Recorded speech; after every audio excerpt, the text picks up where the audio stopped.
শ্রী দর্শকবৃন্দ, আমন্ত্রণ জানাচ্ছি এনটিভির প্রতি শনিবারের আইন বিষয়ক অনুষ্ঠান আইন ও অধিকারে। পরবর্তী 1.5 ঘন্টা আমি আবু রেজা আপনাদের সাথে থাকব। এই অনুষ্ঠানে আমরা ব্রিটেনের বিভিন্ন আইন, বিশেষ করে immigration, asylum, human rights, family law নিয়ে আমরা কথা বলে থাকি।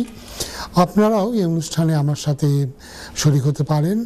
টেলিভিশনের পর্দায় যে নাম্বারটা দেখছেন, এই নাম্বারে কল করে আমার সাথে সরাসরি কথা বলতে পারেন। আইনের ব্যাপারে আপনাদের কোনো প্রশ্ন থাকলে প্রশ্ন করতে পারেন।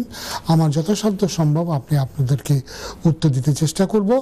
তবে একটা কথা মনে রাখবেন, এই অনুষ্ঠানে আমরা যে পরামর্শ দিই এটাকে একটা প্রাথমিক ধারণা হিসাবে, একটা গাইডেন্স হিসাবে নেবেন। এটার পরে ভিত্তি করে কোনো চূড়ান্ত সিদ্ধান্ত নেবেন না। এর কারণ হচ্ছে যে আমরা আপনাদের সাথে সামনাসামনি বসে কথা বলার সুযোগ পাচ্ছি না। বিভিন্ন যেটাকে আমরা বলি যে পরিপূরক বা সম্পূরক প্রশ্ন করার কোনো সুযোগ আমাদের নেই, বা আপনাদের কোনো কাগজপত্র আমরা দেখতে পাচ্ছি না। তো ফলে আপনারা যে 1-1.5 মিনিটে যে সমস্ত বিষয় উত্থাপন করেন, সেখান থেকে সেটার উপরে ভিত্তি করে একটা প্রাথমিক ধারণা, একটা প্রাথমিক গাইডলাইন আপনাদেরকে দিতে পারি। অভিজ্ঞ কোনো আইনজীবীর পরামর্শের কোনো বিকল্প নাই। তো আশা করি আপনারা যেখানেই ছিলেন ভালোই ছিলেন এবং ভালো আছেন। আজ 9 আগস্ট, আমরা মাত্র 3-4 দিন আগে আমরা অগস্ট বিপ্লব, বাংলাদেশে যে বিপ্লব সাধিত হয়েছিল গত বছর, তার 1 বছর পূর্তি হলো এবং আমরা সামনের দিকে এগিয়ে যাচ্ছি। সেই বছর পূর্তি উপলক্ষে প্রধান উপদেষ্টা আগামী বছরের রমজানের আগে নির্বাচনের তারিখ ঘোষণা করেছেন, যেটা ছিল আমাদের রাজনৈতিক দলগুলোর একটা বিরাট একটা দাবি। তারা দেশের সংস্কার, দেশের পরিবর্তনের চাইতে নির্বাচনটাকে তারা মনে করেছিল যে দেশের জন্য সবচেয়ে গুরুত্বপূর্ণ। তারা মনে করতো যে যত ধরনের সমস্যা আছে দেশে, সব সমস্যার একমাত্র সমাধান হচ্ছে নির্বাচন। তো যাই হোক, যেটাই হোক, আমরা বাংলাদেশের অব্যাহত শান্তি কামনা করি এবং অগস্ট বিপ্লবে যারা শহীদ হয়েছেন তাদের আত্মার মাগফিরাত কামনা করি। যারা আহত হয়েছেন তাদের দ্রুত আরোগ্য লাভ করুক, তারা এটা কামনা করি। এবং সর্বশেষ যে সমস্ত পরিবাররা ক্ষতিগ্রস্ত হয়েছেন, এদের সবার প্রতি রইল আমাদের আন্তরিক সমবেদনা। আসুন আমরা মূল অনুষ্ঠানে ফিরে আসি। বরাবরের মতোই আমরা এই অনুষ্ঠানে আপনাদেরকে কিছু ইমিগ্রেশন সংক্রান্ত আপডেট দিতে চেষ্টা করি এবং আপনাদের তো এই আপডেট দেওয়ার ফাঁকে ফাঁকে আইনের বিভিন্ন ব্যাখ্যা নিয়ে কথা বলি এবং আপনারাও এখানে, যেটা আগেই বলেছি, শরীক হতে পারেন। আমাকে টেলিভিশনের পর্দায় নাম্বারে রিং করে কথা বলতে পারেন। আজকে আমাদের প্রথম যে আপডেটটা, সেটা আমরা দেখছি যে সরকার আবার ফাস্ট ট্র্যাক অ্যাপিল সিস্টেমটা একটা নতুনভাবে ফেরত আনার কথা ভাবছেন। এটা আগামী মাসে হবে এবং যেটা এখানে হবে সেটা হচ্ছে যে তারা যেখানে আপনার খুব দ্রুত অ্যাপিলগুলি নিষ্পত্তি হয়। এই মুহূর্তে আমরা জানি যে একটা অ্যাপিল নিষ্পত্তি হতে 1-1.5 বছর বা তারও বেশি সময় লেগে যায়। সেটাকে তারা যত তাড়াতাড়ি সম্ভব তারা এটাকে সম্পন্ন করার ব্যবস্থা করবে। আমরা জানি যে এই মুহূর্তে 3 ধরনের অ্যাসাইলাম রিজিম আছে। 2022-এর আগে, 23-এর আগে বা তারপরে যারা অ্যাসাইলাম ক্লেম করেছেন, এদেরকে নিয়ে আমরা ডিফারেন্ট রিজিম আমরা দেখি এবং টাইম ফ্রেমটাও ডিফারেন্ট। বিশেষ করে যারা নতুন অ্যাসাইলাম ক্লেম করছেন, আমরা দেখছি যে ক্লেম করলেই 1 সপ্তাহ 1-1.5 সপ্তাহের ভিতরে তাদের স্ক্রিনিং ইন্টারভিউ হয়ে যাচ্ছে। স্ক্রিনিং ইন্টারভিউ হওয়ার পরে 1-1.5 মাসের মধ্যে যাদের অ্যাসাইলাম ইন্টারভিউ হচ্ছে, অ্যাসাইলাম ইন্টারভিউ হওয়ার পরে 2-3 সপ্তাহের ভিতরে আমরা একটা ডিসিশন দেখতে পাচ্ছি। যেখানে আগে একবার অ্যাসাইলাম ক্লেম করার পরে 2-3 বছরেও ইন্টারভিউ পাওয়া যেত না, এবং সেটা তখন অনেকেরই জন্যে এটা একটা স্ট্র্যাটেজিক্যাল একটা মুভ হতো যে ঠিক আছে, আমি যদি অ্যাসাইলাম ক্লেম করতে পারি তো 2-3 বছর আগে তো ইন্টারভিউ হবে না। ইন্টারভিউ হলে হয়তো 1 বছরের মধ্যে সিদ্ধান্ত হবে না। সিদ্ধান্ত হলেও হয়তো অ্যাপিল করতে করতে আরও 1-1.5 বছর, সব কিছু মিলিয়ে চোখ বুঝে 4-5 বছর থাকার একটা সুযোগ সুবিধা হচ্ছে। সেটা কিন্তু এখন হচ্ছে না। সেটা এখন দ্রুত অ্যাসাইলামের ব্যাপারে একটা সিদ্ধান্ত আসছে। আর যদি ফাস্ট ট্র্যাক সিস্টেমটা তারা চালু করে, তাহলে যেটা হবে যে অ্যাসাইলাম অ্যাপিল আর মাসের পর মাস লাগবে না, এটা অত কয়েক সপ্তাহের ভিতরেই অ্যাসাইলাম প্রসেসটা সম্পন্ন হবে। এবং সরকারের যে পরিকল্পনা আছে, যে প্রসেস শেষ হয়ে গেলে, অ্যাপিল আর এক্সস্টেড হয়ে গেলে তারা তাড়াতাড়ি এই দেশ থেকে ধরে পাঠাবে, সেটা নিয়ে তারা সিদ্ধহস্ত স্বরাষ্ট্র সচিব ইভেট কুপার তিনি বলেছেন এটা সরকারের পরিকল্পনা। তবে তারা চেষ্টা করছেন যাতে পুরো সিস্টেমটাই একটা ফেয়ার সিস্টেম হয়, কারোর সাথে যেন কোনো ইনজাস্টিস করা না হয়। এর আগেও আমরা দেখেছি যে কয়েকবার ফাস্ট ট্র্যাক সিস্টেম চালু করা হয়েছিল, কিন্তু দেখা গিয়েছে নানা রকমের সমস্যার কারণে, বিশেষ করে ফেয়ারনেসের ইস্যুতে আমরা দেখতে পেয়েছি যে এগুলি পরবর্তীকালে তারা বাতিল করতে বাধ্য হয়েছে। এবং এই নতুন অ্যাপিল প্রসেসের সাথে তারা মনে করছে যে অ্যাপিলের সংখ্যা বাড়বে। আমরা এই অনুষ্ঠানে এর আগেও বলেছিলাম যে অবশ্যই সরকারের তরফ থেকে কোর্টকে হুঁশিয়ারি দেওয়া হয়েছে যে অ্যাপিলের সংখ্যা বাড়বে। এবং বাড়বে মানে কি আমরা দেখতে পাবো যে রিফিউজাল সংখ্যা, আমরা জানি যে এই মুহূর্তে হিউম্যান রাইটস এবং অ্যাসাইলামই একমাত্র অ্যাপিল আমরা পাই, অন্যান্য ক্ষেত্রে অ্যাপিল নাই, অ্যাপিলে তেমন সুযোগ নাই। তো সেক্ষেত্রে তারা যখন বলছে যে অ্যাপিলের সংখ্যা বাড়বে, তখন আমরা ধরে নিতে পারি যে ভবিষ্যতে অনেক অ্যাসাইলাম এবং হিউম্যান রাইটস অ্যাপ্লিকেশনগুলি রিফিউজ হবে। এবং তারা আবারও বলেছে যে নতুন জাজ, আমরা জানি যে গত বছর প্রায় 150-র মতো নতুন জাজ নিয়োগ করা হয়েছিল, এবছর আবার বলা হচ্ছে, কারণ তারা দ্রুত এই মামলাগুলি নিষ্পত্তি করতে চাচ্ছে। একই সাথে তারা বলতে চাচ্ছে যে হিউম্যান রাইটসের আর্টিকেল 8-এর এক্সেপশনালি তারা যে এক্সেপশনাল যে সমস্ত কেসগুলি আছে যেখানে সরাসরি ফ্যামিলি লাইফ নাই কিন্তু ব্যতিক্রমধর্মী ঘটনাগুলি আছে, এ ব্যাপারেও তারা নতুন পরিবর্তন আনবে এবং তারা এটাকে টাইট করবে। খুব কম মানুষ তখনই এক্সেপশনাল গ্রাউন্ডে ভিসা পাবে, বা খুব কম মানুষই তখন ওই ধরনের গ্রাউন্ডে তারা রিলাই করতে পারবে। এখানে একটা কথা বলা বাহুল্য যে যারা যে সমস্ত অ্যাপিলগুলি ফাস্ট ট্র্যাক করা হবে সেইগুলির ভিতরে আমরা মনে করছি যে যে সমস্ত দেশগুলি থেকে মানুষ খুব কমই অ্যাসাইলাম পায় সেই সমস্ত দেশগুলো থেকেই আসলে এই অ্যাপিলগুলোকে তারা হয়তো ফাস্ট ট্র্যাক করবে। তো যাই হোক, দেখা যাক এটা কিভাবে হয়। শরতের কথা বলা হয়েছে, সেপ্টেম্বর থেকে তো শরৎ শুরু হচ্ছে, দেখি সেপ্টেম্বর অক্টোবরের দিকে কী ধরনের পরিস্থিতি হয়, কী ধরনের পরিবর্তন আসে সেটা আমরা দেখব। আরেকটা ইম্পর্টেন্ট আপডেট দিচ্ছি, সেটা হচ্ছে যে স্টুডেন্টদের ব্যাপারে যারা এদেশে এসে অ্যাসাইলাম ক্লেম করছে। আমরা জানি একটা বিরাট সংখ্যক স্টুডেন্ট যারা এই দেশে এসে পড়াশোনা করেন না, তারপরে তারা অ্যাসাইলাম ক্লেম করেন। বিভিন্ন কমিউনিটির কথা আমরা জানি। আমরা অত্যন্ত দুঃখের সাথে আমরা লক্ষ্য করেছি যে বাংলাদেশ থেকেও একটা বিরাট সংখ্যক যারা এই দেশে আসেন স্টুডেন্ট ভিসাতে কিংবা ওয়ার্ক পারমিটে, বিশেষ করে কেয়ার ওয়ার্কিং ভিসা নিয়ে তারা গত বছর কিন্তু অ্যাসাইলাম ক্লেম করেছে। গত বছরের স্ট্যাটিস্টিকে দেখা গেছে যে 16,000 স্টুডেন্ট যারা 16,000 অ্যাসাইলাম সিকার যারা আগে এদেশে স্টুডেন্ট হিসেবে এসেছিলেন তারা পড়াশোনা শেষ না করেই অ্যাসাইলামের পথে গিয়েছেন। তো এটার কারণে তারা ইউনিভার্সিটিগুলির উপরে একটা স্যাংশন দেবেন। তারা বলতে চাচ্ছে যে বিশ্ববিদ্যালয়গুলিতে যদি যারা স্টুডেন্ট ভিসা নিয়ে আসছেন তাদের মধ্যে শতকরা 95% যদি কোর্সে এনরোল না হন তাহলে ইউনিভার্সিটির বিরুদ্ধে তারা স্যাংশন দিতে পারে, এবং এই 95% মধ্যে 90% অবশ্যই তাদের কোর্স কমপ্লিট করতে হবে। আবার যে সমস্ত ইউনিভার্সিটি থেকে কাস্ট লেটার দেওয়া হচ্ছে এবং দেওয়ার পরে ভিসা রিফিউজ হচ্ছে, যদি 5% ভিসা রিফিউজ হয় তবে সেই ইউনিভার্সিটির বিরুদ্ধে পেনাল্টি দেওয়া হবে। এবং কোনো ক্ষেত্রে ইউনিভার্সিটি হয়তো তারা ওয়ার্নিং পাবে, তাদেরকে একটা সংখ্যা হয়তো নির্দিষ্ট করে দেওয়া হবে যে এই সংখ্যার বেশি যেন তারা স্টুডেন্ট রিক্রুট না করে, এবং তারা বেশি বারবার যদি এরকম ঘটনা ঘটে তবে তারা একদম লাইসেন্স রিভোক করে নেবে।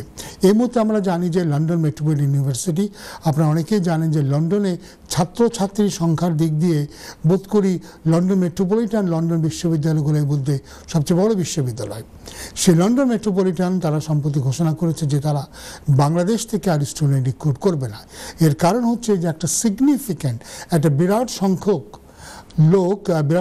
ছাত্রছাত্রী বাংলাদেশ থেকে এদেশে আসার পর লন্ডন মেট্রোপলিটনে তারা হয় কোর্সে যাচ্ছেন না, কিংবা কোর্সে গেলে মাঝপথে কোর্স বাদ দিয়ে তারা হয় অবৈধ হয়ে যাচ্ছে কিংবা অ্যাসাইলামে রুটে যাচ্ছে। এই কারণে লন্ডন মেট্রোপলিটন ইউনিভার্সিটি বাংলাদেশ থেকে ছাত্র রিক্রুট করছে না। আমি এই বিষয়ে কথা বলছিলাম লন্ডন মেট্রোপলিটন ইউনিভার্সিটির এক কর্মকর্তা কমপ্লায়েন্স অফিসারের সাথে, এবং উনি নিজেই বলছিলেন যে এটা খুবই দুঃখজনক যে কীভাবে বাংলাদেশ থেকে এই পরিমাণ ছাত্র এসে আর কোর্সে জয়েন করে না। এবং এটা আমি এটা বেশ অবাক কাণ্ড যে এর মধ্যে আমি কথা বলছিলাম বেশ কিছু অ্যাসাইলাম সিকারদের সাথে যারা বাংলাদেশ থেকে আসেন এবং অ্যাসাইলাম ক্লেম করেছেন বা করতে যাচ্ছেন, এদের অনেকেই একদিনও বিশ্ববিদ্যালয়ে যাননি। তিনি এদেশে গিয়ে আসার পরে নামার পরে আর কোনোদিনই বিশ্ববিদ্যালয়মুখী হননি। একজনকে যখন আমি বললাম যে আপনি তো কোনোদিনই বিশ্ববিদ্যালয়ে যাননি, তখন তিনি আমাকে কারেক্ট করলেন, কারণ না না না আপনি ঠিক নয়, আমি একদিন গিয়েছি বিশ্ববিদ্যালয়। আপনি একদিন গিয়েছেন, কী করেছেন? আমি গিয়েছিলাম আমার ভিসা কার্ড বিআরপি কার্ড সংগ্রহ করার জন্য। দেখুন কী অবস্থা, যে তিনি কোনোদিনই কোনো ক্লাস করেননি, তিনি জানেননি, তিনি একদিন গিয়েছিলেন তার ভিসা কার্ড সংগ্রহ করতে, ওতে উনি মনে করছেন না উনি তো একদিন হলেও তো বিশ্ববিদ্যালয়ে গিয়েছেন। তো এরকম হলে যেটা সমস্যা হবে সেটা হচ্ছে যে আমাদের দেশের ভিসাগুলির ব্যাপারে হয়তো রেস্ট্রিকশন হবে।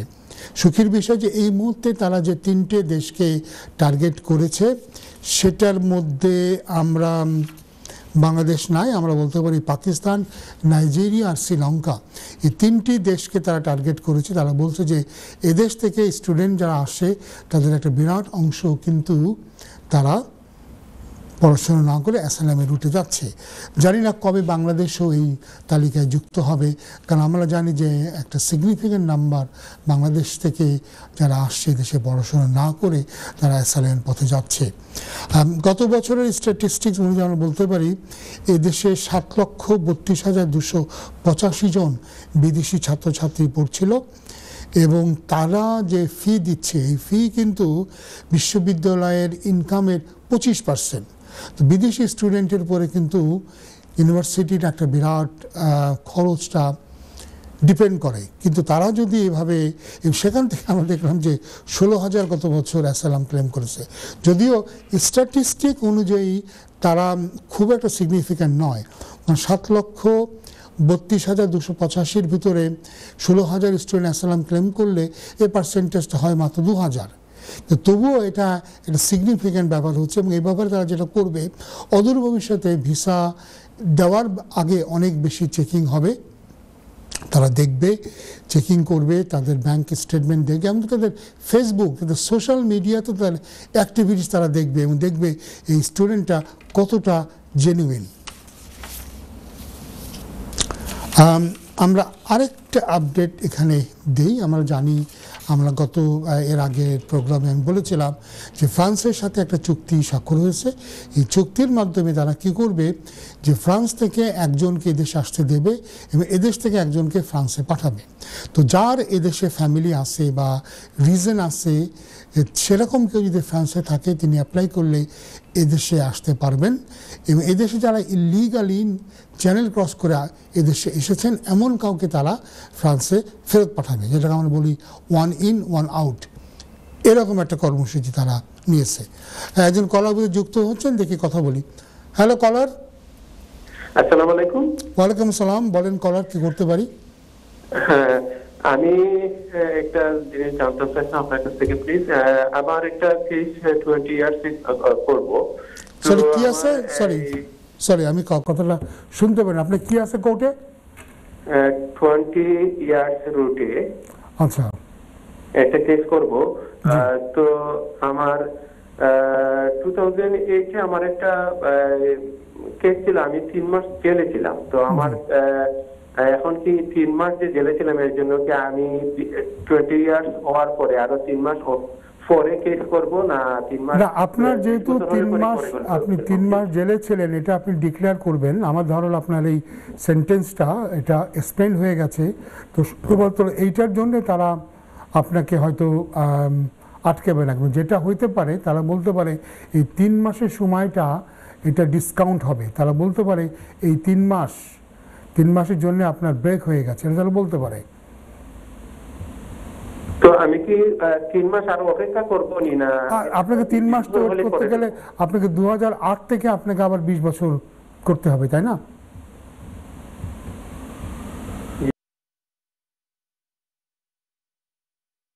তাহলে আপনি কবে থেকে কাউন্ট করছেন? 2006 থেকে 2006 থেকে আমরা এটা কাউন্ট। হ্যাঁ, 2006 এ করলে আপনার এখনই তো 20 বছর হয়নি। জি, আপনাকে তো ব্রেক এটা হয়নি, আপনাকে যেটা দেখতে হবে এখানে যেটা হতে পারে আপনাকে তারা এটাকে, কারণ তারা বলেছে যে কোনো পিরিয়ড যদি আপনি বিজনে থাকেন সেটাকে তারা ডিসকাউন্ট করবে। তো যাই হোক, আমরা একটা ব্রেকে যাচ্ছি, ব্রেক থেকে সেই দর্শক বিন্দু বিজ্ঞাপন বিরতির পর আবার ফিরে এলাম আপনাদের মাঝে। এতক্ষণ তো আমার সাথে থাকার জন্য ধন্যবাদ।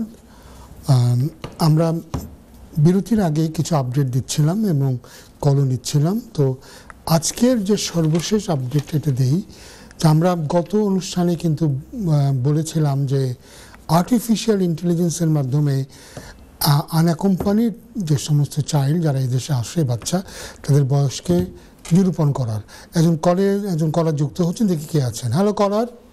আসসালামু আলাইকুম। ওয়ালাইকুম আসসালাম। স্যার, আমি একটা প্রশ্ন করতাম আসলাম। জি করেন। আচ্ছা, আমার শ্বশুর আর কি বাংলাদেশও থাকেন, তার আমার যে সম্বন্ধিকর ফুড়ি একটা সিরিয়াস বেমার আর কি ক্যান্সার হয়ে গেছে। জি। তো ওখান ডাক্তারের লেটার দিছে যে মানে তার মানে বেশি দিন ইয়ে করতো না। তো ওখান চাইছিলাম আর কি তার দাদারে আমরা ওদেশও আনতাম, লোকে তাই ফুফুও। আর ওপর আমরা অ্যাপ্লাই করছিলাম 1 বছর আগে, তখন রিভিউজ করছে যে এমনি রিভিউজ করছে আর কি যে আইলে যাই যেটা নাই ওখানে হয়ে গেছি। ওখানে আবার করতাম পারবো না, আর কিটা কিটা ডকুমেন্ট আপনি সবসময় আবার অ্যাপ্লাই করতে পারেন ভিজিট ভিসার জন্য, কিন্তু নিয়ম হচ্ছে দুটো। একটা হচ্ছে আপনি ভালো কারণ দেখাবেন যে কী কারণে তিনি এদেশে আসছেন, আর দ্বিতীয় হচ্ছে যেহেতু আগে তার অ্যাপ্লিকেশনটা হয়েছে সেখানে কি কি কারণে তাকে না করেছে সেই কারণগুলোকে আপনি অ্যাড্রেস করে দেবেন। সেই কারণগুলো যে কারণে না করেছে সেগুলো আপনি তার জবাবটা দিয়ে দেবেন, না হলে কিন্তু এবারও ভিসাটা রিফিউজ হবে। তো সাধারণত বাংলাদেশ থেকে যে কারণে ভিসা রিফিউজ হয় তার মূল কারণগুলোর মধ্যে আছে যে এদেশে আসলে আর ফিরে যাবে না কেন, তারা তার পার্সোনাল সার্কামস্টান্সে, তার অর্থনৈতিক বা সামাজিক যে বন্ধন সেটা নিয়ে তারা কথা বলে। তারা বলে যে এরকম হয়তো এভিডেন্স নাই যে তার কি করে চলে বা কীভাবে তার যে দেশের সাথে কী ধরনের সম্পর্ক আছে, এগুলো কিন্তু অনেক সময় দেখানো যায় না। আমরা যেটা দেখি বাংলাদেশে যে অ্যাপ্লিকেশনগুলো রিফিউজ হয় সেটা দেখা যায় যে হঠাৎ করে ব্যাংকের অ্যাকাউন্ট মেরে দুম করে 20 লাখ 30 লাখ টাকা এসে পড়ে এবং সেই টাকায় কি তারা ডিপেন্ড করছে দেখাচ্ছে। তখন তারা প্রশ্ন করে এই টাকাটা আসলো কোত্থেকে। আবার লোকে বলে যে আমি খুব ভালো ব্যবসায়ী এবং ব্যবসা আমরা করি, কিন্তু তার যত ইনকামের কথা সে বলছে সেই ইনকাম কিন্তু ওইভাবে তার ব্যাংকের অ্যাকাউন্টে প্রতিফলিত হয় না।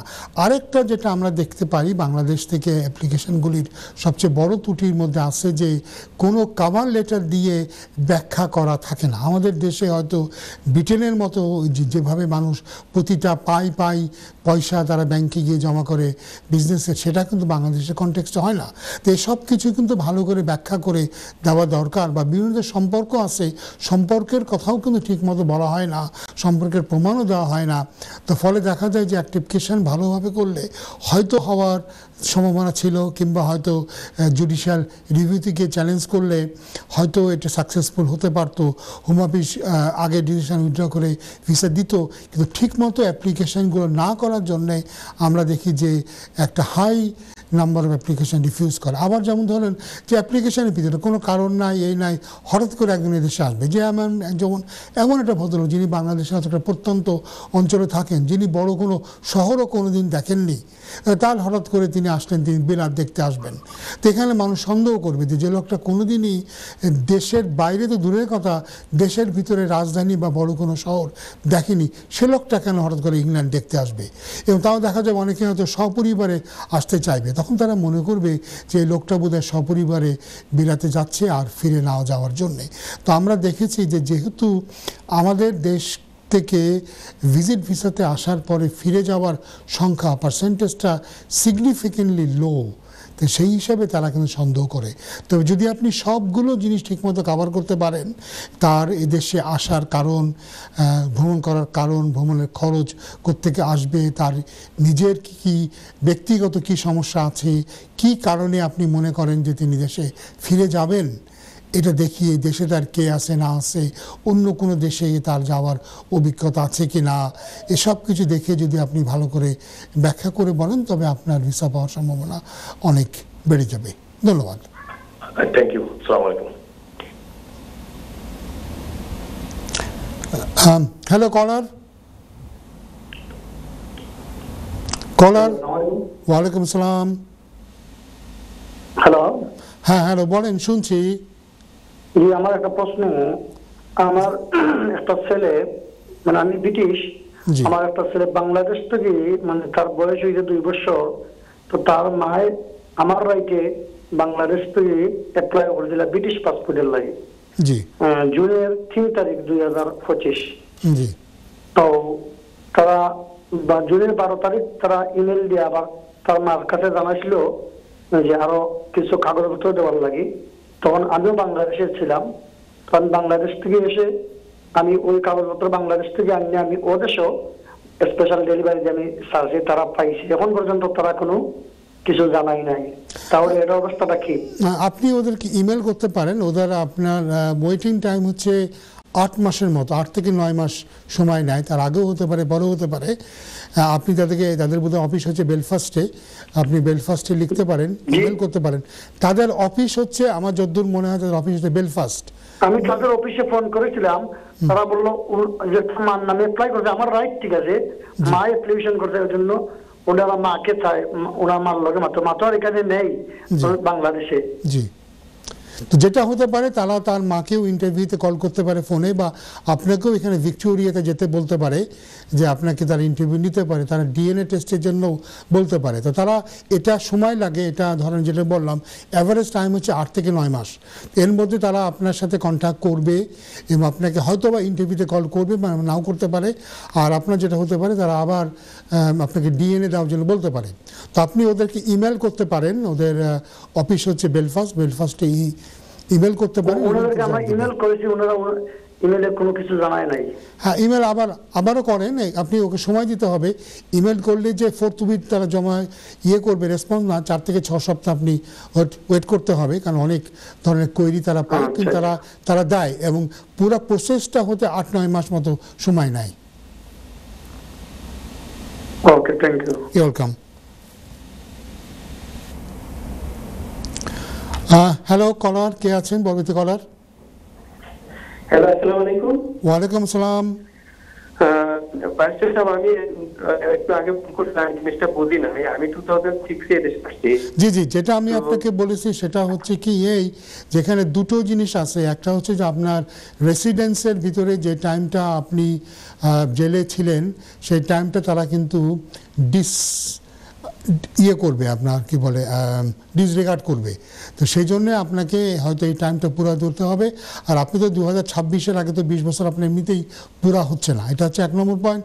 সেকেন্ড পয়েন্ট হচ্ছে যে জেলে যাওয়ার জন্যে আপনার গুড ক্যারেক্টার কতটা এফেক্টেড হচ্ছে। সেখানে আমি যেটা আপনাকে বললাম যে একটা টাইম অতিবাহিত হওয়ার পরে সেন্টেন্সটা স্পেন্ড হয়ে যায়। আমার ধারণা আপনার ক্ষেত্রে কী জন্য আপনি জেলে গিয়েছেন আমরা জানি না, আমরা আপনাকে শুনতেও চাই না, কারণ আপনি লাইভে কথা বলছেন। তো আমি ধরে নিচ্ছি যে যেহেতু এখানে 17 বছর পার হয়ে গেছে, এই সেন্টেন্সটা স্পেন্ড হয়ে গেছে। কিন্তু আপনি ডিক্লেয়ার করবেন, এবং আপনি যে 20 বছরের ভিতরে যে 3 মাস আপনি ছিলেন নাই, 3 মাস করে আপনাকে টোটাল 20 ইয়ার্স করে আপনি অ্যাপ্লাই করবেন, কারণ তারা বলেছে যে প্রিজনে থাকলে এই সময়টা তারা ডিসরিগার্ড করবে। তাহলে আমি বুঝতে পারলাম এটাই যে আমার যে 3 মাস জেলে ছিলাম, এটা আমি পূরণ করতে হবে। জি, কারণ তারা বলেছে এই টাইমটা তারা ডিসরিগার্ড করবে। কিন্তু আপনার জন্য আরেকটা ভয় হচ্ছে যে এটার জন্য আপনার গুড ক্যারেক্টার কতটা এফেক্টেড হচ্ছে, সেটা আপনাকে অ্যাড্রেস করতে হবে, যে কেন আপনার এই প্রেজেন্ট সেন্টেন্স থাকা সত্ত্বেও আপনি একজন ভদ্রলোক, ভালো লোক। জি, ঠিক আছে। জি, thank you very much. Welcome.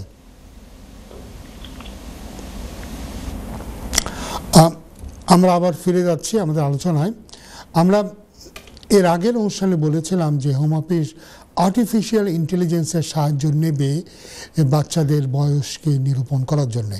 আমরা এদেশে দেখি প্রচুর বিদেশ থেকে আসে, বিশেষ করে Afghanistan, Iran, Iraq, Ethiopia, Sudan, বিভিন্ন জায়গা থেকে আমরা দেখি আন্ডার এজ, যাদের বয়স 18 কম, তারা এদেশে আসে। তো একটা সময় আমরা দেখতাম যে বাংলাদেশ থেকেও এভাবে আসতো, বা এদেশে দেখতাম যে বাবা মারা বাচ্চা নিয়ে এসে রেখে চলে যেতেন। এখন এটার ওই অ্যাডভান্টেজটা নাই। তো যাই হোক, বাচ্চাদের জন্য এখনও যে নিয়ম আছে তাতে হচ্ছে যে বাচ্চাদের যদি আনঅ্যাকম্পানিড হয় তবে তারা তাদের 17.5 বছর বয়স পর্যন্ত তাদেরকে থাকার জন্য ভিসা দেওয়া হয়। 17.5 বছর পার হওয়ার পরে আবার তারা অ্যাপ্লাই করতে পারে।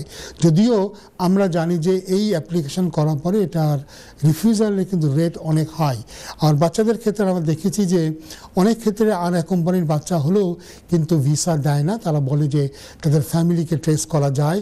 বাচ্চারা যখন অ্যাপ্লিকেশন করে আমরা দেখি যে ফ্যামিলি ট্রেসিংয়ের একটা ব্যাপার আছে। ফ্যামিলি তারা ট্রেস করে, তার ডিটেলস নেয় এবং তারা রেড ক্রস এবং বিভিন্ন এজেন্সির মাধ্যমে তাদের ফ্যামিলিকে খুঁজে বেড়ানোর একটা চেষ্টা করে। তো যাই হোক, বাচ্চাদের বয়স নিয়ে কিন্তু অনেক প্রবলেম হয়। এর আগেও যেমন আমি বলেছিলাম যে একজন নিজেকে আন্ডার এজ বলে ক্লেম করলেন, বললেন তার বয়স 16, মেডিকেল গ্রাউন্ডে পাওয়া তার বয়স কত, 37, অর্থাৎ 21 বছরেরও বেশি। তো যাই হোক,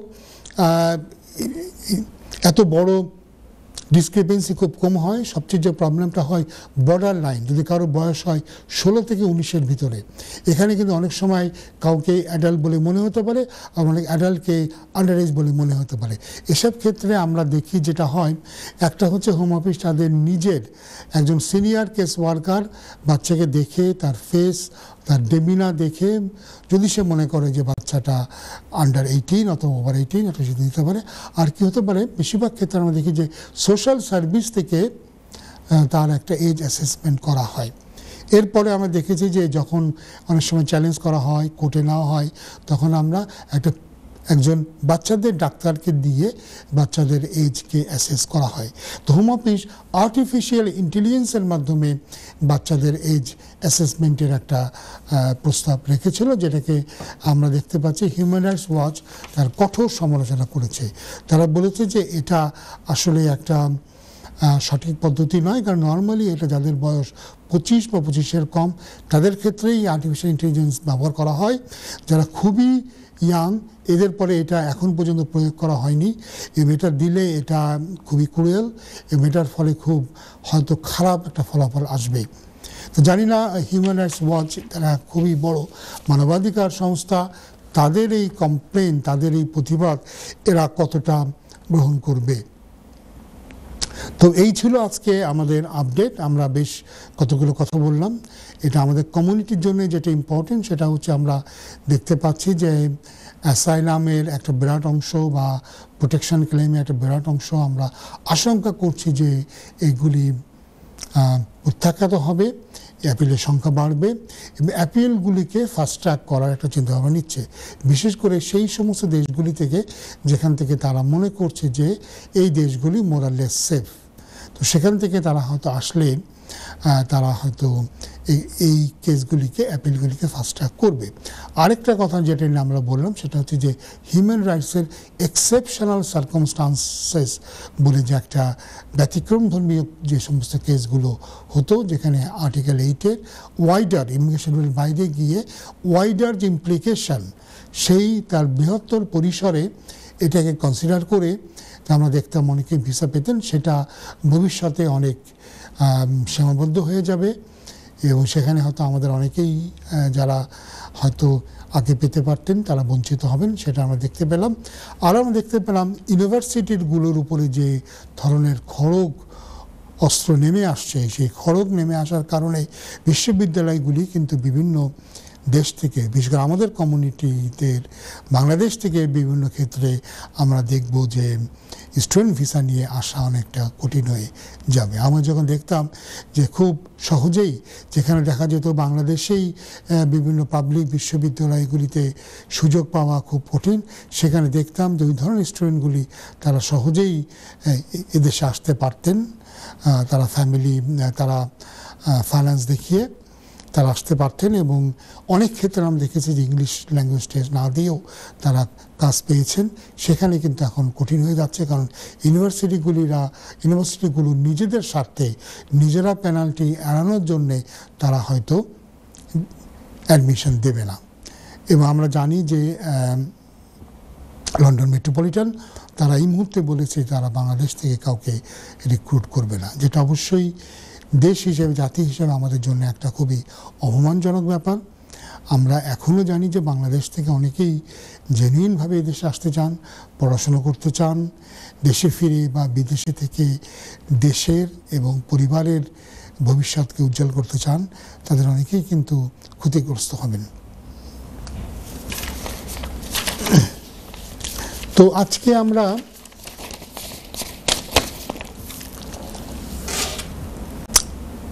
ভিজিট ভিসা নিয়ে কিছু আপডেট দিই, কারণ প্রায় আমরা ভিজিট ভিসা নিয়ে আলোচনা শুনি।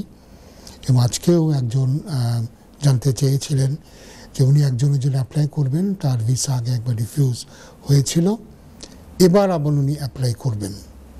দেখেন, সবচেয়ে বড় যে জিনিসটা হচ্ছে, যে কারণে আমি আগেই আলোচনার খাতিরে বলেছিলাম, যে কারণে আমাদের দেশ থেকে বা বিভিন্ন দেশ থেকে ভিজিট ভিসা রিফিউজ হয়, তার সবচেয়ে বড় কারণ হচ্ছে যে ভদ্রলোক বা যে ভদ্রমহিলা দেশে আসবেন তিনি ভিসা শেষ হয়ে গেলে দেশে ফিরে যাবেন কিনা এটা কিন্তু প্রমাণ করা যায় না।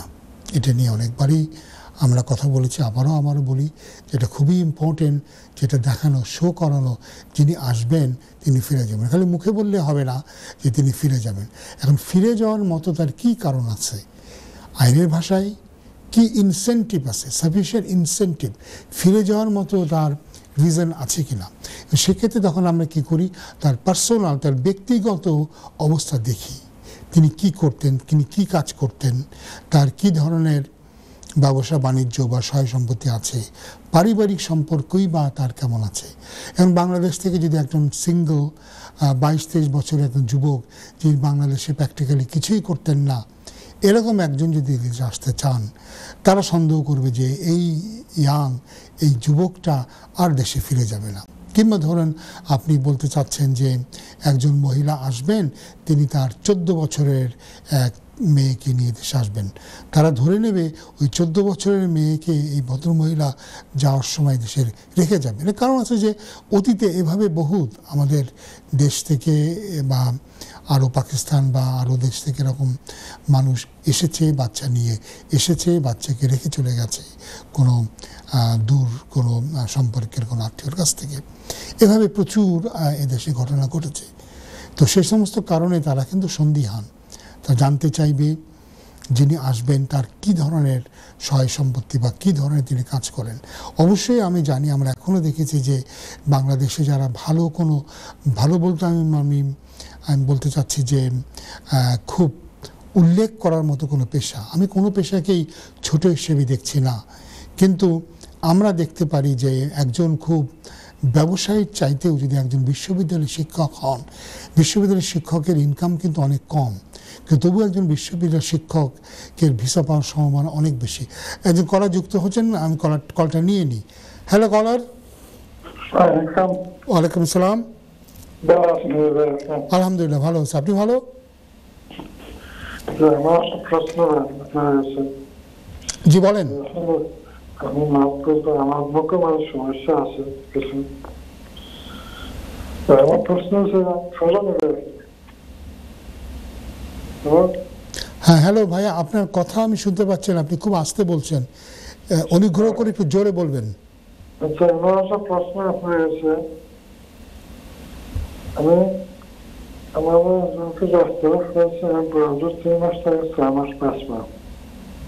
সরি, আমি আমার মানুষ আমার আসতে। ভাইয়া আমি আন্তরিকভাবে দুঃখিত, আপনার কথা আমরা বুঝতে পারছি না।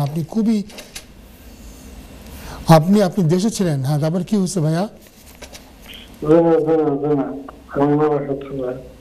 আমি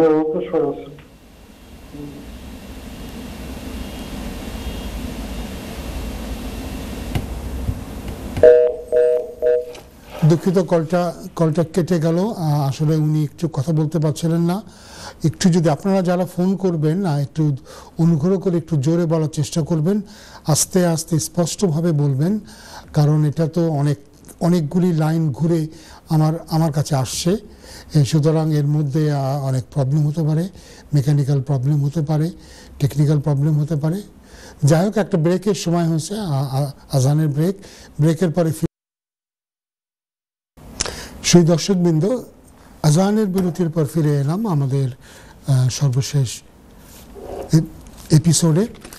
তো আমরা ভিজিট ভিসা নিয়ে কথা বলছিলাম। আমি বলতে চাচ্ছিলাম যে ভিজিট ভিসা যে কারণে আমাদের অঞ্চল থেকে প্রায়শই রিফিউজ হয়, তার বড় কারণ হচ্ছে তারা মনে করে যে যিনি এদেশে আসেন তার ফিরে যাওয়ার কোনো কারণ নাই। এবং সেটা করতে গিয়ে আমাদেরকে যেটা দেখতে হয়, যেটা আপনাদেরকে অ্যাপ্লিকেশন করার সময় মনে রাখতে হবে, যিনি আসবেন তার পক্ষে আপনি কি লিখতে পারেন যে তিনি অবশ্যই দেশে ফিরে যাবেন। এখানে মুখে বললেই তো হবে না উনি ফিরে যাবেন।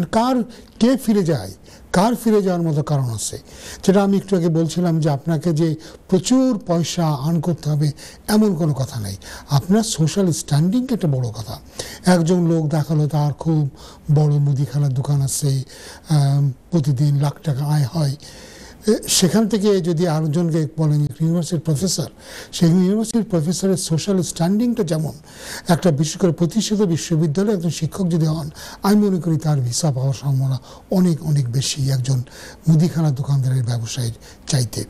তো এই জন্য বললাম সোশ্যাল স্ট্যান্ডিং দরকার, এবং তার কি কি টাই আছে। এই একজন সিঙ্গল মানুষের কথা বললাম, 22-23 বছর একটা যুবক, যিনি কোনো কাজকাম করছেন না, পড়াশোনাও করছে না, আবার দেশে তার পরিবার মানে ইমিডিয়েট ফ্যামিলি নাই, হয়তো বাবা মা আছেন, ভাই বোন আছেন, কিন্তু স্ত্রী পুত্র সন্তান নাই। তো তারা মনে করবে এই ধরনের মানুষের পক্ষে দেশে ফিরে যাওয়ার কোনো কারণ নাই। তো আপনাকে দেখাতে হবে সাফিসিয়েন্ট কারণ আছে, তার ইনকামও দেখাতে হবে, তিনি কি করেন, এবং তিনি এই যে এই দেশটা ভ্রমণ করবেন, এই ভ্রমণের পিছনে তার কী কারণ আছে। এই যে এটা আমি একটু আগে বলছিলাম যে লোকটা দেশের বাইরে তো দূরের কথা, নিজের গ্রামের বাইরে কোনোদিন কোনো বড় শহরে যায়নি, যার বাড়ি হয়তো বরিশালের কোনো একটা প্রত্যন্ত অঞ্চলে একটা গ্রামে, যিনি কোনোদিন নদী পার দিয়ে, যিনি কোনোদিন বরিশালেও যাননি, যিনি খুলনাতে কোনোদিন যাননি, যিনি চট্টগ্রাম ঢাকাতে কোনোদিন যাননি, তিনি হঠাৎ করে এক ধাপে লন্ডন চলে আসবে, এটা অনেকের পক্ষে মেনে নেওয়া কঠিন হবে। তো এই জন্য ইমিগ্রেশন হিস্ট্রি, বিভিন্ন দেশে ভ্রমণ করার ট্রাভেলিং হিস্ট্রি কিন্তু ইম্পর্টেন্ট। যদি দেখানো যায় যে কেউ একজন বিভিন্ন দেশ গিয়েছেন কিন্তু ঠিক সময় ফিরে এসেছেন, তো অবশ্যই তার ভিসার জন্য এটা একটা পজিটিভ একটা সাইন। আবার ওই যে বললাম যে আপনি ইনকাম নিয়ে কথা হবে, অনেকেই কিন্তু এই ইনকামটা ঠিকমতো দেখাতে পারেন না।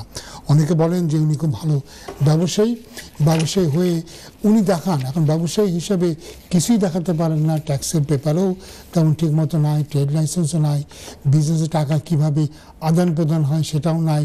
আবার দেখা যাচ্ছে যে তার পার্সোনাল অ্যাকাউন্টে দেখা যাচ্ছে বড় একটা অঙ্ক জমা হচ্ছে।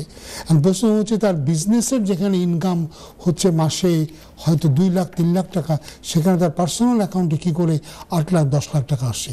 এইগুলি ব্যাংকের বিভিন্ন অ্যাকাউন্টে বিভিন্ন পয়সা আদান প্রদান নিয়ে কিন্তু অনেকেরই প্রবলেম হয়। তো অনেকেই কিন্তু এটা ব্যাখ্যা, সন্তোষজনক ব্যাখ্যা দিতে পারেন না। আমি দেখেছি অনেক বাংলাদেশি যারা প্রবাসে আছেন, মধ্যপ্রাচ্যে আছেন, ভালো হয়তো জব করছেন বা ব্যাংকে টাকা পয়সা আছে, তারাও কিন্তু এই ব্যাংকের বিভিন্ন হিসেবের গড়বড়ের কারণে কিন্তু ভিসাটা পাচ্ছেন না। তো এ ব্যাপারে অত্যন্ত সচেতন হবেন, কিভাবে অ্যাকাউন্ট দেখাচ্ছেন, কিভাবে পয়সাটা আসছে, পয়সাটা যাচ্ছে, এর হিসেব আপনি দেখাবেন। এখন আমরা অনেকেই দেখেছি যে এমন ঘটনা ঘটে যে ব্যাংকে তারা আদান প্রদান দেখাচ্ছেন, কি দেখাচ্ছেন যে আমি আমার ব্যবসা থেকে আমি পেয়েছি 50,000 টাকা, আবার দেখা যাচ্ছে আজকে 50,000 টাকা ঢুকিয়ে কালকে সকালে আবার 50,000 টাকা তুলে নেওয়া হচ্ছে। তখন প্রশ্ন হচ্ছে কেন তোলা হচ্ছে, না আমি আমার মাল কিনবো। তাহলে এক রাতের জন্য কেনই বা আপনি ব্যাংকে রাখলেন, সকালেই যদি আপনাকে মাল কিনতে হচ্ছে। বা এই যে 50,000 টাকা যে আপনি রাখলেন, জমা করলেন, এই 50,000 টাকা কতদিনে আপনার জোগাড় হলো। তাহলে আপনি যদি বলেন 10 দিনে জোগাড় হয়েছে, 10 দিনে প্রতিদিন কত করে ইনকাম হলো, প্রতিদিনের পয়সাটা আপনি কোথায় রাখলেন। আপনি কেটে ব্যাংকে জমা দিলেন, একটা বালিশের তলায় রাখেন, তোষকের ভিতরে রাখেন, কিভাবে রাখেন। তো এই জিনিসগুলি কিন্তু ইম্পর্টেন্ট যদি আপনি ব্যাংক দেখাতে চান ব্যাংকে আপনার বিজনেসের ট্রানজাকশন হচ্ছে। আমরা জানি যে বাংলাদেশে ঠিক এদেশের মতো ধরনের ব্যাংকিং ট্রানজাকশন হয় না, এটা আপনাকে ব্যাখ্যা দিতে হবে। আপনাকে হয়তো বলতে হবে যে কীভাবে আপনি টাকাকে জমিয়ে প্রতি সপ্তাহে একদিন সোমবারে বা রোববারে সপ্তাহের প্রথম দিনে আপনি জমা করেন এবং এই ট্র্যাডিশনটা আপনার আছে, এটাকে আপনাকে দেখাতে হবে। এটা হলো একটা। আরেকটা হচ্ছে সোর্স। এই যে আমি বললাম কিছুক্ষণ আগে, অনেকে হঠাৎ করে দেখা যে দম করে তার অ্যাকাউন্টে বিশাল একটা অঙ্কের পয়সা এসে গেল, 15 লাখ 20 লাখ, কোত্থেকে এই পয়সা আসলো এর কিন্তু কোনো ব্যাখ্যা নাই। এর ব্যাখ্যাটা অবশ্যই দেওয়া উচিত, না দিলে এ বুঝবে কি করে যে আপনার এই পয়সাটা কোত্থেকে কীভাবে আসলো। তো যাই হোক, এর সাথে জড়িত হচ্ছে দেশে আপনার কে আছে, আত্মীয় স্বজন কে আছে। বিশেষ করে যদি আপনার ফ্যামিলির ভিতরে যদি মাইগ্রেশন করার হিস্ট্রি থাকে, যদি তারা এটা মুখে বলবে না, কিন্তু তারা কিন্তু সব ধরনের খোঁজখবর নেবে। তারা দেখবে যে হয়তো দেখলো আপনারও ভাই একজন দেশে ওরকম ভিজিট ভিসাতে এসে আর যায়নি, অ্যাসালাম ক্লেম করে পরে থেকে গিয়েছে। আপনার বোনও হয়তো এদেশে একবার ভিজিট ভিসাতে আসে, পরে আর যায়নি, পরে বিয়ে শাদী করে বাচ্চা টাচ্চা হওয়ার পরে এদেশে থেকেছে। তো ফ্যামিলির একটা মাইগ্রেশনের হিস্ট্রি আছে, যদিও এখন তারা ফর্মালি এই ফ্যামিলি মাইগ্রেশন হিস্ট্রিটা তারা ইউজ করে না, কিন্তু ভিতরে ভিতরে ইন্টারনালি তাদের পক্ষে এটা খোঁজ নেওয়া তেমন কোনো কঠিন ব্যাপার নয়। আবার আপনাকে যিনি স্পন্সর করছেন, যদি কোনো স্পন্সর চেখে থাকেন, স্পন্সরের ইমিগ্রেশন হিস্ট্রিও কিন্তু ইম্পর্টেন্ট। স্পন্সর কীভাবে দেশে আসলেন, স্পন্সরও যদি আপনার মতো দেশে ভিজিট ভিসাতে এসে পরে নানা রকম তাল বাহানা করে থেকে একটা পর্যায়ে তিনি সেটেলমেন্ট পেয়েছেন, তবে তার ইমিগ্রেশন হিস্ট্রিও কিন্তু তারা কনসিডার করবে। তো এই জন্য আমি বললাম যে এই পার্সোনাল সার্কামস্টান্স যিনি আছেন তার ব্যক্তিগত যে বিভিন্ন হিসেব টিসেব, তার ইনকাম, তার ইমিগ্রেশন হিস্ট্রি, তার দেশে কি আছে, কেন তিনি দেশে ফিরে যাবেন, দেশে ফিরে যাওয়ার মধ্যে কী কারণ, আবার খুব টেকনিক্যাল ব্যাপার। আপনি বললেন যে যিনি আসবেন উনি একজন বিশাল ব্যবসায়ী, কিন্তু উনি থাকতে চাচ্ছেন 6 মাস। তাহলে বিশাল ব্যবসায়ী যদি 6 মাস থাকতে চান, তাহলে তিনি কিসের বড় ব্যবসা, এতদিন তিনি থাকেন কি করে? আবার তিনি যে থাকবেন এদেশে যে কদিনই থাকুন না কেন, তার অবর্তমানে তার ব্যবসাটা কে দেখাশোনা করবে, এ ব্যাপারেও কিন্তু আপনি সুস্পষ্ট কোনো তথ্য দেননি। এই জন্য আমি বললাম যে একটা সুন্দর করে কভার লেটার দিয়ে সেখানে আপনাকে জানিয়ে দিতে হবে পুরো ঘটনাটা।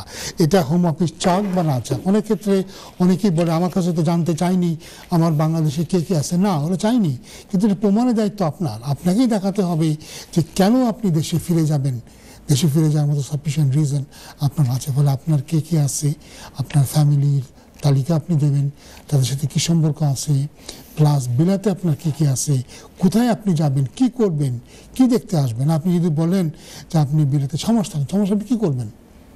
6 মাস তো আপনার দেখার মধ্যে কী আছে, আপনি নিজেও বিশেষ ব্যাখ্যাও দিতে পারেন না যে আসলে ইংল্যান্ড এসে আপনি আদৌ কী দেখবেন। ইন্টারভিউ করলে ইন্টারভিউতেও তো আপনি কিছু বলতে পারেন না ইংল্যান্ডে আপনি কেন আসবেন। আবার ওই যে বললাম যে যাদেরকে আপনি দেখতে আসছেন সে স্পন্সরের ফ্যামিলি হিস্ট্রিও কিন্তু, ফ্যামিলি ইমিগ্রেশনও তারা কিন্তু চেক করতে পারে, দেখতে পারে তারা কেমন কীভাবে দেশে এসেছে। এই তো গেল একটা আসপেক্ট। এরপর তো অবশ্যই আপনার ইনকাম তারা দেখবে, স্পন্সরের ইনকাম দেখবে, অ্যাকোমোডেশন যেখানে এখন দেখাচ্ছেন সেখানে সাফিসিয়েন্ট জায়গা হবে কি না। একটা কথা কিন্তু মনে রাখবেন যে যদি আপনার স্পন্সর কাউন্সিল প্রপার্টিতে থাকেন, তবু যদি তার সাফিসিয়েন্ট স্পেস থাকে, রুম থাকে, উনি কিন্তু আপনাকে স্পন্সর করতে পারবেন। এমনকি উনি যদি বেনিফিটেও থাকেন তাহলেও কিন্তু উনি স্পন্সর হিসেবে বলতে পারেন আপনি এদেশে যে থাকবেন 1 মাস 2 মাস থাকবেন, আপনার থাকা খাওয়ার খরচ উনি দেবেন বা ওনার বাসা আপনি খাবেন, কারণ ওনার যে বেনিফিটের পয়সা উনি কীভাবে খরচ করবেন এটা ওনার পরে, এটাও কিন্তু উনি বলতে পারেন। তো অবশ্যই স্পন্সরের কাছ থেকে ডিক্লারেশন নয়, পুরো বিস্তারিত ঘটনা। আবার আমরা দেখি যে প্রায়শই তারা জানতে চায় যে স্পন্সরের সাথে আপনি সম্পর্কটা দেখান নাই, এটাও কিন্তু ইম্পর্টেন্ট। স্পন্সর আপনার কী হন এবং আগে স্পন্সরের সাথে আপনার কী কন্ট্যাক্ট হয়েছে এটাও কিন্তু প্রশ্ন হতে পারে। একটা কল আসছে, কলটা নিয়ে নিই। হ্যালো কলার। হ্যালো, আসসালামু আলাইকুম। ওয়ালাইকুম সালাম, বলেন কলার। আচ্ছা, আমি যদি বিজিত পিঠা সম্বন্ধে জানতে চাইলাম। কি ব্যাপারে? বিজিত পিঠা। জি, আমি ভিজিট ভিসা নিয়ে তো কথা বলছি। জি জি জি। আমি মোবাইলটা কি করে যাবো এখন আপনার লাইন আইসি বুঝছেন নি। সরি, আমি আপনার কথা ঠিক শুনতে পেলাম না। আপনি ভিজিট ভিসা নিয়ে কথা বলবেন, কি জানতে চাচ্ছেন ভিজিট ভিসা নিয়ে বলেন। বাংলাদেশ থেকে কেউ ইংল্যান্ডে ভিজিটে আসতে চায়, জি, তার কি কি ডকুমেন্ট লাগবে? সবচেয়ে বড় যে জিনিসটা লাগবে, যেটা নিয়ে আলোচনা করছিলাম, যিনি আসছেন তিনি যে দেশে ফিরে যাবেন, তো ফিরে যাওয়ার কারণটা আপনাকে দেখাতে হবে। এটা নিয়ে আমরা কথা বলছিলাম। এই কারণেই অধিকাংশ ভিসা অ্যাপ্লিকেশনগুলি রিফিউজ হয় এবং তারা তাদের যে পার্সোনাল সার্কামস্টান্স, তাদের ব্যক্তিগত অবস্থা কি, দেশে তাদের কি টাই আছে, কি ধরনের সম্পর্ক দেশে আছে, সেগুলো তাদেরকে দেখাতে হবে। এবং এটার সাথে অবশ্যই যে পয়সা তারা খরচ করবে, যে পয়সা তাদের লাগবে, সেই পয়সাটা তাদের আছে কিনা, আসলে এই পয়সাটা তারা আসলো কিভাবে, এই সোর্স দেখাতে হবে। বিরাতে তাদের কোনো স্পন্সর আছে কিনা, স্পন্সর থাকা জরুরি নয়, নিজেও সেলফ স্পন্সরশিপ দিয়েও আসতে পারে যদি তার এদেশে এসে থাকার মতো খরচ তাদের থাকে, পয়সা তাদের থাকে। দেখা গেল একটা লোক তার সারা জীবনের সঞ্চয় খরচ করছে ইংল্যান্ডে এসে 1 মাস বেড়ানোর জন্য। তারা তখন প্রশ্ন করবে যে তুমি কেন তোমার সারা জীবনের সঞ্চয় এই 5 লাখ টাকা তুমি খরচ করতে যাবে ইংল্যান্ড বেড়ানোর জন্য?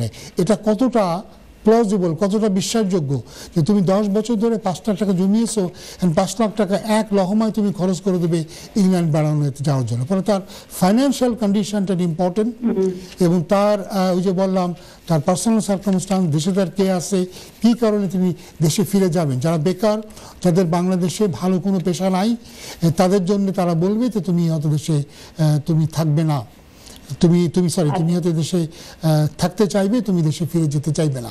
এই জন্য এটা অনেকগুলো ইস্যু আছে, সেগুলো ভালো করে দেখে আমি বলবো কোনো অভিজ্ঞ আইনজীবীর পরামর্শ নিয়ে প্রতিটা জিনিস খুঁটিনাটি দেখে আপনি অ্যাপ্লাই করবেন। মনে রাখবেন এই অ্যাপ্লিকেশন রিফিউজ হলে কিন্তু কোনো অ্যাপিলের রাইট নাই।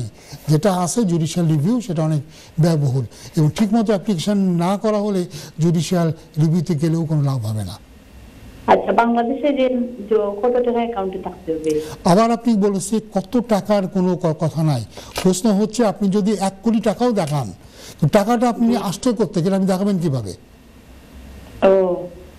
টাকাটা আপনি 1 কোটি টাকা আপনার আসছে দেখাবেন কি করে, যেখানে আপনি দেখা যাচ্ছে যে আপনার একটা ছোট দোকান আছে কিংবা 2টা রিক্সা আছে, সেখান থেকে আপনার মাসে ইনকাম হয় 20,000 টাকা। তো 20,000 টাকা যার মাসিক ইনকাম, তার 1 কোটি টাকা আসে করতে হবে। ফলে কত টাকা দেখাতে হবে এমন কোনো কথা নাই। এই যে আমি একটু বললাম, একজন ইউনিভার্সিটির প্রফেসর, তিনি যদি শুধু তার আসা যাওয়ার খরচ দেখাতে পারেন এবং তাহলে কত তার ইনকাম, তার হয়তো মাসে বেতন হচ্ছে 50,000 টাকা, কিন্তু তার ভিসা পাওয়ার অনেক বেশি। কারণ কেউ মনে করবে একটা প্রতিষ্ঠিত বিশ্ববিদ্যালয়ের শিক্ষক এদেশে এসে তিনি নিশ্চয়ই অড জব করবেন না। ধন্যবাদ। এই দেশে যে বাংলা যদি অ্যাপ্লাই করে তার কি কি ডকুমেন্ট? এই দেশে যিনি স্পন্সরশিপ করবেন, স্পন্সরশিপ দেবেন, তার সোর্স অফ ইনকাম দেখাবেন, তিনি তার ব্যাংক স্টেটমেন্ট দেখাবেন, পে স্লিপ দেখাবেন। পে স্লিপ না থাকলে তার অ্যাকাউন্টেন্টের কাছ থেকে তিনি লেটার নিয়ে তার অ্যাকাউন্টসের ডকুমেন্ট সাবমিট করবেন। তিনি অ্যাকোমোডেশন দেখালে অ্যাকোমোডেশনের কপি দেখাবেন এবং যেটা ইম্পর্টেন্ট, তিনি সম্পর্কটা প্রুভ করবেন বিভিন্নভাবে। আচ্ছা, কিভাবে সম্পর্ক? আর যদি কেউ বলে যে উনি তার ছেলে, তাহলে উনি ডিএনএ দেখাবেন। যদি বলেন ভাই, উনি ডিএনএ দেখাবেন, কারণ আজকাল প্রায় সম্পর্ক নিয়ে প্রশ্ন করে। এবং আগে যদি কোনো রকমের কন্ট্রাক্টের প্রুফ থেকে থাকে, এখন ধরুন একজন তাকে স্পন্সরশিপ দিচ্ছে, তিনি বলছেন নিজের ভাই হন, কিন্তু তার সাথে তিনি গত 6 বছরে একবারও ফোনে কথা বলেননি, একবার একটা ইমেল করেননি, তাহলে কি তারা কি মনে করবে যে একজন ক্লোজ যে তাকে স্পন্সরশিপ দেবে? আমার একজন ভাই নানি জানতে চাচ্ছি, তো ওনাদের সবসময় আমি বলি, তো কিভাবে প্রুফ করবো?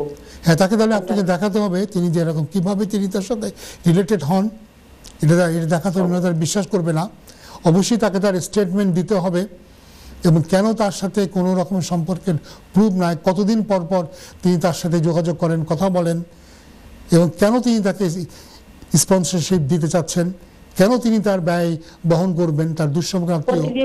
ওনার সাথে তো প্রতিদিন কথা বলা হয়, ওনাকে ধরুন প্রতিদিন যদি কথা বলা হয় তাহলে নিশ্চয়ই কল রেকর্ড থাকবে। জি, প্রতিদিন আমার ভাইয়ের সাথে কথা বলছি, আমার ভাই জানতে চাচ্ছি, 4-5 বছর হয়ে গেছে দেখছি না আমার ভাইকে। হ্যাঁ, তা ওই যে আপনি যদি যিনি স্পন্সর তিনি যদি প্রতিদিন কল কল করে থাকেন তা নিশ্চয়ই তার কাছে কল রেকর্ড থাকবে। জি জি, তো আর তিনি কল ওই যে- রেকর্ড দেখাবেন। যিনি আসতে চাচ্ছেন না নি, জি। উনার যদি এই দেশে যদি অ্যাকাউন্টে টাকা থাকে আর বাংলাদেশে যদি টাকা না থাকে তো হবে কি এটা? বাংলাদেশে কি থাকে, সরি? বাংলাদেশে যে টিকেট যে আসতে চাচ্ছে তার অ্যাকাউন্টে যদি টাকা কম থাকে তো হবে কি? তার যদি এদেশ থেকে তারা টিকিট দেয়, জি এদেশ থেকে তারা যদি টিকিট দেয় সেটাও সম্ভব। কিন্তু ওই যে বললাম প্রত্যেকটা জিনিস, কারণ হয় কি আমাদের দেশের প্রবলেম হচ্ছে যে তারা বলতে চাচ্ছে যে আমাদের একটা সিগনিফিক্যান্ট নাম্বার অফ পিপুল যারা বাংলাদেশ থেকে আসে তারা আর দেশে ফিরে যায় না। তো এই জন্য এটা দেখানোর দায়িত্ব আপনার। এবং আগেই বললাম যে কারা দেশে থেকে চলে যায় না, যাদের বাংলাদেশে তেমন কোনো অবস্থা নাই তারাই কিন্তু বাংলাদেশে ফিরে যেতে চায় না। যাদের আছে, যারা ভালো শিক্ষিত, উচ্চ শিক্ষিত, যাদের বাংলাদেশে ভালো কোনো চাকরি আছে, প্রতিষ্ঠা আছে, তারা কিন্তু অবশ্যই দেশে ফিরে যায়। জি, তো আমার যে ভাই ওনার তো ভাই বোন দেশে আছে, ওটা প্রুফ করবে? না, ভাই বোন দেশে আছে সেটা নিশ্চয়ই একটা পয়েন্ট, কিন্তু তার কি নিজের স্ত্রী পুত্র কন্যা আছে? জি না। হ্যাঁ, এটা তখন তারা মনে করবে তিনি যেহেতু আনম্যারিড, তিনি একটা হাই রিস্ক মেল, কারণ এরকম লোকরা এই দেশে আসলে যায় না যদি তার নিজের অবস্থা খুব ভালো না থাকে, নিজে যদি হাইলি এডুকেটেড না থাকে, দেশে ভালো না থাকে, তবে তারা সন্দেহ করবে। আবার বলছি, ভিসাটা দেওয়া তাদের ইচ্ছা, তারা ইচ্ছা করলে যাকে খুশি তাকে ভিসা দিতে পারে। আমরা খালি আপনার ভাইয়ের রিস্ক ফ্যাক্টরগুলো দেখছি, যেহেতু উনি সিঙ্গেল, ভালো কোনো জব করেন না, উনি হয়তো তেমনি হাইলি এডুকেটেড নন। ব্যবসা আছে, ওনার ব্যবসা আছে। জি, ব্যবসা আছে বাংলাদেশে। হ্যাঁ, তো ব্যবসা, তাহলে উনি ব্যবসা ফেলে এই দেশে আসবেন কেন? এর কারণ দেখাতে হবে আপনাকে। বেড়ানোর জন্য। হ্যাঁ, তো উনি কোন কোন দেশ আগে করেছেন, বেরিয়েছেন? ও, আমাদের পাশের দেশ ইন্ডিয়া। সরি? ইন্ডিয়া। হ্যাঁ, তো ইন্ডিয়া তো অনেকে যায়। উনি অন্য কোনো দেশে গিয়েছে কি? সিঙ্গাপুর, মালয়েশিয়া, থাইল্যান্ড, তারা সন্দেহ করবে। এখন আমার কথা হচ্ছে যে অনেক খারাপ ইমিগ্রেশন হিস্ট্রি থাকা সত্ত্বেও মানুষ ভিসা পেতে পারে, এটা লাখের ব্যাপার। আমরা রিস্ক নিয়ে কথা বলছি, কার কতটা রিস্ক আছে, ঠিক আছে? এখন কি ভিজিটার আপিল রাইট নাই? ভিজিটার অ্যাপিল নাই, আপনি জুডিশিয়াল রিভিউ করতে পারেন। ওকে, আপিল রাইট কি উঠে গেছে? অ্যাপিল রাইট 2014 সাল থেকে নাই।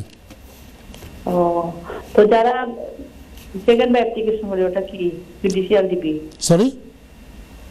সেকেন্ড বার যদি কোন কারণে বিচার যারা সেকেন্ড টাইম অ্যাপ্লাই করবে তাদেরকে দেখাতে হবে আগে যে কারণে তারা ভিসাটা রিফিউজ হয়েছে সেই কারণগুলো তারা অ্যাড্রেস করে দেবে। জি, ওনার সাথে যদি কোনো বয়স্ক মানুষ হতো তবে কি ভিসা হবে? আবার আপনি এখানে জিজ্ঞাসা করেন, আপনার কথা হচ্ছে আপনি এদেশে আসবেন কেন, এটা হচ্ছে ইম্পর্টেন্ট। আমার তো মনে হচ্ছে আপনি মনে করছেন যে তাকে এদেশে নিয়ে এসে আপনি যে রেখে দেবেন বলে একটা জিনিস ভাবনা আপনি করছেন। উনি জেনুইন হলে ওনাকে দেখাতে হবে উনি একজন জেনুইন ভিজিটার। বিকজ এখন তো বয়স্ক লোককে নিয়ে আসলে তার মানে কি উনি এদেশে আসাটাই ওনার জন্য ইম্পর্টেন্ট হয়ে যাচ্ছে। তো এই জিনিসগুলো তো তারা আপনার বুঝতে পারে। এই জন্য বললাম যে সমস্ত ফ্যাক্টরগুলো বলেছে ফ্যাক্টরগুলো অ্যাড্রেস করেন। অনেক সময় কোনো কিছু না থাকলেও মানুষ ভিসা পেতে পারে, এটা তাদের কপালের ব্যাপার। আর যদি তারা মনে করে যে আমি অনেকগুলো ফ্যাক্টর বলেছি, এই ফ্যাক্টরগুলি থেকে তারা যদি মনে করে একটা রিস্ক আছে, তখন তারা হয়তো রিস্ক হিসেবে আমি দেখছি না বাংলাদেশে এদেশে আমার প্রবলেম আছে, আমি যেতে পারছি না, বুঝছেন?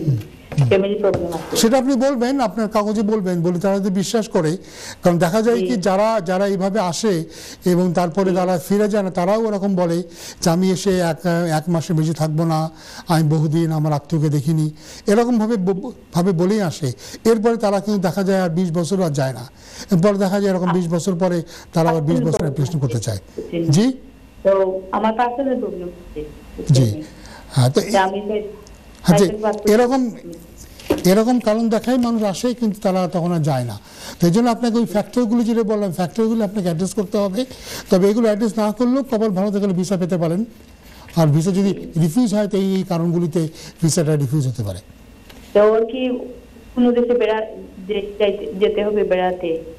যেতে হবে বেড়াতে না, এমন কোনো কথা না। এমন যদি এটা তাকে যদি এখন আমি যদি ইমিগ্রেশন অফিসার হতাম তো আমি তো এই ফ্যাক্টরগুলি খুঁজতাম। আমি মনে করতাম একটা ছেলে যার বাংলাদেশে তেমন কিছুই নাই, উনি এদেশে কেন আসতে চাইবেন? যিনি আশেপাশে কোথাও যাননি, তিনি কেন হঠাৎ করে ইংল্যান্ডে আসতে চাইবেন, কেন আসতে চাইবেন? তো এটা নিয়ে আমার মনে প্রশ্ন হবে। এবং উনি আসলে উনি ফিরেই বা যাবেন কেন? বাংলাদেশে ফিরে কি উনি করবেনই বা কি? উনি যদি খুব প্রতিষ্ঠিত ভালো চাকরিতে থাকতেন, ভালো কোনো ব্যবসায় থাকতেন, তাহলে মনে করতাম ওনার ফিরে যাওয়ার কারণ আছে। নামকা অবস্থা একটা ব্যবসা করেন, সেই উনি মানুষ আসার ফিরে যাবেন জন্য কেন? আমি আমার বাইকে আমি দেখতে চাচ্ছি, একবার পর্যন্ত দেখছি না। আমার আপনি দেখতে personal যাচ্ছেন, problem। প্রশ্ন হবে আপনি নিজে জানতে যে রিস্ক ফ্যাক্টর তো খুব হাই, তাই না? আবার আমি বলছি, দেখেন এই ভিসা দেওয়াটা আমার হাতে নয়। আপনার ভাই অবশ্য ভিসা 100 বড় পেতে পারেন, আবার রিফিউজ হতে পারে। আমরা খালি তার রিস্ক ফ্যাক্টরগুলি নিয়ে আলোচনা করছি যাতে আপনি বুঝতে পারেন, ঠিক আছে? আপনার পার্সোনাল প্রবলেম, সরি, আমার তো পার্সোনাল প্রবলেম, বাংলাদেশে আমি যেতে পারছি না, তাই জি, সেটা আপনি বলবেন।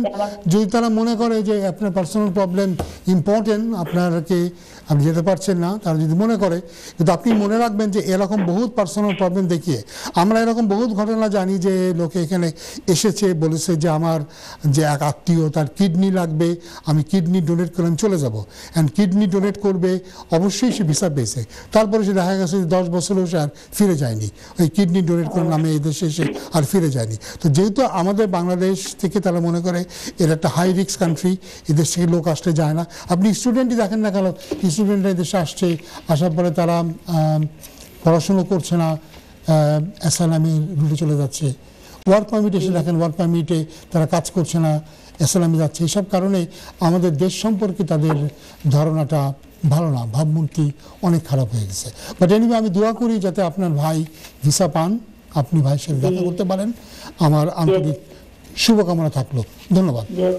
আসসালামু আলাইকুম। ওয়ালাইকুম আসসালাম। হ্যালো, যাক, আমরা যে ভিসা নিয়ে কথা বলছিলাম, ভিজিট ভিসা নিয়ে অনেক কিছু আমরা বললাম। এবং আসলে যেটা আমি বললাম যে ভিজিট ভিসাতে অনেকগুলি ফ্যাক্টর তারা দেখে, বিশেষ করে আমাদের মতো দেশ যেখানে ভিসার ব্যাপারে আমরা একটা হাই রিস্ক কান্ট্রি।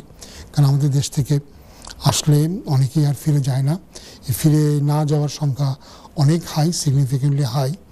এই জন্য জানি আসবেন ভিজিট ভিসাতে, তার প্রোফাইলটা ইম্পর্টেন্ট। এবং সেই কারণে আমি যেটা বারবার করে বলছিলাম, তার আসলে দেশে ফিরে যাওয়ার মধ্যে কী কারণ আছে, যেটাকে আমরা বলি ইনসেন্টিভ টু গো ব্যাক। দেশে ফিরে যাওয়ার কী কারণ আছে? ফ্যামিলি, যেমন যিনি একটু আগে যে ভদ্রমহিলা ফোন করেছিলেন, তিনি যার ভাইকে আনবেন, তার কিন্তু কোনো ফ্যামিলি নাই, তার স্ত্রী বা পুত্রকন্যা কেউ নাই। ফলে তাকে তো অবশ্যই তারা একটা হাই রিস্ক বলে মনে করবে যে এই লোকটা বোধহয় দেশে আসলে ফিরে যাবে না। এবং তিনি তেমন কোনো ভালো কোনো পেশাতে জড়িত নন, খুব একটা উচ্চশিক্ষিতও তিনি নন। তো ফলে এই ধরনের লোক, যারা আমরা মনে করি অবৈধভাবে যারা থেকে যান, সেই প্রোফাইলটা আনফর্চুনেটলি ওনার সাথে ম্যাচ করে যায়। দেখি কে আসছেন কলার। হ্যালো কলার। হ্যালো, আসসালামু আলাইকুম। ওয়ালাইকুম আসসালাম। ভাইয়া, আমি এই দেশে আসি 10 বছর, আমি ইনডেফিনিট পাইছি আর বছর হয়েছে। জি। এখন আমি ব্রিটিশ পাসপোর্ট আগে অ্যাপ্লাই করতাম। জি। অ্যাপ্লাই করতে হলে আমি বাইরে উঠে এই দেশে ঢুকছি, এইগুলা কি কোনো অসুবিধা হইবে না? সরি, আপনি কিভাবে আসছেন? আমি বাইরে উঠে ঢুকিয়া। আপনি কি ভিসা নিয়ে লিগালি এন্ট্রি হয়েছে আপনার? লিগালি কোনো এন্ট্রি নাই। আমি লিগালি এন্ট্রি না হলে হোম অফিসের যে সর্বশেষ গাইডেন্স, যেটা তারা 11ই ফেব্রুয়ারি বোধহয় তারা যেটাকে চালু করেছে, সেই গাইডেন্স অনুযায়ী আপনি যদি ইললিগালি এন্ট্রি করেন, তবে তারা ন্যাশনালিটিতে গুড ক্যারেক্টার এফেক্ট হবে। এবং তারা বলেছে এই ধরনের ব্যক্তিদেরকে তারা ন্যাশনালিটি দেবেন। আপনি চেষ্টা করে দেখতে পারেন, ব্যাখ্যা করতে পারেন, বাট গাইডেন্স অনুযায়ী ইললিগাল এন্ট্রি হলে ন্যাশনালিটি ন্যাচারালাইজেশন অ্যাপ্লিকেশন করা যাবে না। আমি যে সময় তারা আমার প্রথম যখন ভিসা দিছে, আমি বলছি ভাইয়া যে আমি বাইরে উঠে ঢুকছি, জি জি, আপনি যেটাতেই পান না কেন, যদি আপনি এন্ট্রি যদি আপনার ইললিগাল হয়, তবে গাইডেন্স অনুযায়ী আপনি কিন্তু এটা দেখতে পারেন। আপনি নিজে যদি গুগলে চেক করেন, গুগলে যদি আপনি লেখেন ন্যাচারালাইজেশন গুড ক্যারেক্টার, তাহলে আপনি পুরো গাইডেন্সটা পাবেন।